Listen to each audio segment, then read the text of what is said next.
Chairman P T I Imran Khan نے کہا ہے کہ کچھ لوگ شہباز شریف کو آئنسٹائن سمجھتے تھے کہ آتے ہی سب ٹھیک کر دیں گے. پیسے مانگنے کے علاوہ حکومت کی کوئی پالیسی نہیں. آئی ایم ایف نے بھی کہہ دیا پاکستان انتشار کی طرف بڑھ رہا ہے. شفاف الیکشن ہی دلدل سے نکلنے کا واحد راستہ ہے. ہمیں دیوار سے لگایا جا رہا ہے. فاشسٹ رویہ جاری رہا تو زیادہ دیر صبر نہیں کر سکتے. عوام کو کال دینا ہی پڑے گی.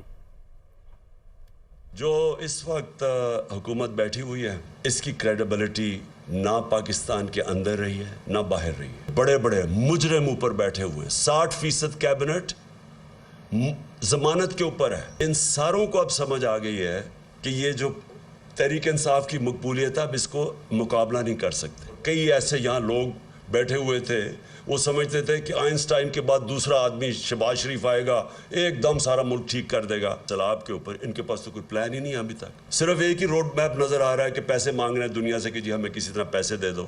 وہ جو سیکرٹری جنرل یونائٹڈ نیشنز کا آیا تھا اس کا وہ کپڑے ہی وہ بازو نہیں چھوڑ رہا تھا شہباز شریف کو کہ پیسے مل جائے. 18% سے سینسٹیو پرائس انڈیکس گئی ہے 45% پہ. 0.6% پہ گروتھ ریٹ چلی گئی ہے. ورلڈ بینک اور آئی ایم ایف اب کہہ رہی ہیں کہ پاکستان انتشار کی طرف جا رہا ہے. جلدی سے جلدی الیکشن کروائیں پاکستان کو اس دلدل سے نکالنے کے لیے. جتنی یہ دیر کرتے جائیں گے بحران بڑھتا جائے گا. ایسا نہ وقت آ جائے کہ سب کے ہاتھ سے یہ نکل جائے. جس طرح کہ ہمیں دیوار سے لگایا جا رہا ہے کیسز کی بارش ہوئی ہے اس سے ملک نہیں سدھرنے لگا. کوئی نہیں روک سکتا اس ملک میں انتشار کو اگر اسی طرح یہ چلتے رہے. یہ زیادہ دیر اب ہمارا صبر نہیں رہے گا.